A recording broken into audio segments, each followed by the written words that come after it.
Hoje em dia a gente sabe que o cérebro do homem é diferente do cérebro da mulher.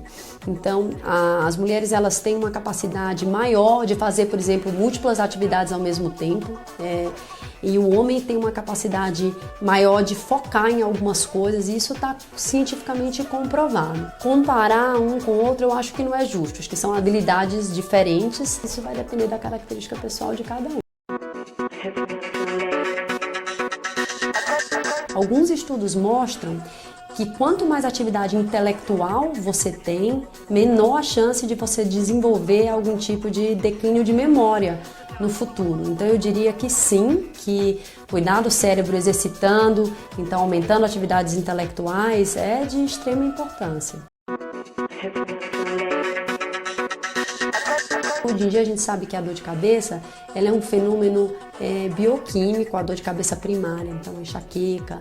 Então ela é produzida por uma alteração de substâncias que acontece no cérebro, mas não é o cérebro em si que está doendo. Se você apertar o cérebro, ele não vai doer. O que vai doer é se você apertar a meninge, que é o envoltório do cérebro, ou os vasos sanguíneos que irrigam o cérebro.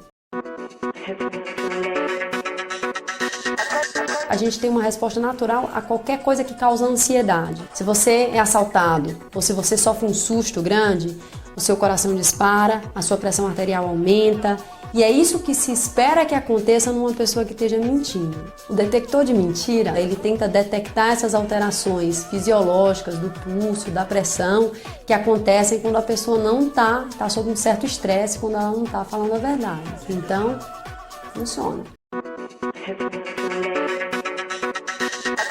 O envelhecimento do cérebro ainda também não é um mecanismo completamente conhecido pela neurociência. Existem algumas doenças que acontecem por deposição de algumas proteínas anormais. Existem neurônios que morrem, com a idade você perde um número importante de neurônios, que a gente ainda tenta descobrir o que deixa aquele neurônio disfuncional. O quanto isso é parte do envelhecimento normal de qualquer pessoa, em algumas pessoas se manifesta como doença, ou o quanto aquilo é só uma característica da doença, a gente ainda não tem certeza absoluta. Todas as drogas elas têm um potencial extremamente elevado de fazer mal para o cérebro. O álcool em excesso faz mal para o cérebro, então mata neurônio, faz com que você perca capacidade cognitiva, faz com que você perca até capacidade motora. Existem alguns remédios para emagrecer que provocam, por terem estimulantes, o risco de arritmia cardíaca. E se você tiver uma arritmia cardíaca, por exemplo, você pode ter um AVC. Se a sua tireoide deixar de funcionar, o seu cérebro vai sofrer com isso. Alguns desses remédios têm hormônio da tireoide. Então, se você toma uma dose cavalar de hormônio de tireoide, o seu cérebro pode sofrer com um excesso de hormônio tireoidiano.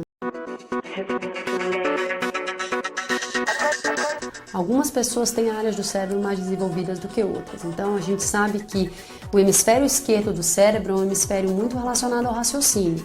Então, acredita-se que as pessoas que têm uma facilidade de matemática, cálculo, ciências exatas, elas tenham um pouco mais do hemisfério esquerdo funcionando do que as pessoas que não têm essa facilidade. O hemisfério direito, por sua vez, é responsável pela criatividade, pela música, pela emoção, muito de emoção.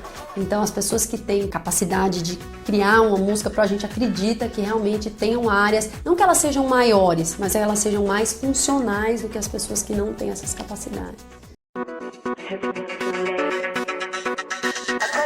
A música, ela é interpretada por uma área do cérebro diferente da área nossa da linguagem. A música faz bem, a música faz bem para o corpo, né? E ela, por ser interpretada por uma área diferente, ela pode ser importante até na recuperação de pacientes com lesões neurológicas. Por exemplo, o paciente que não consegue falar, o fato dele conseguir cantar o estimula a tentar desenvolver uma área que foi perdida, por exemplo, porque ele teve um AVC.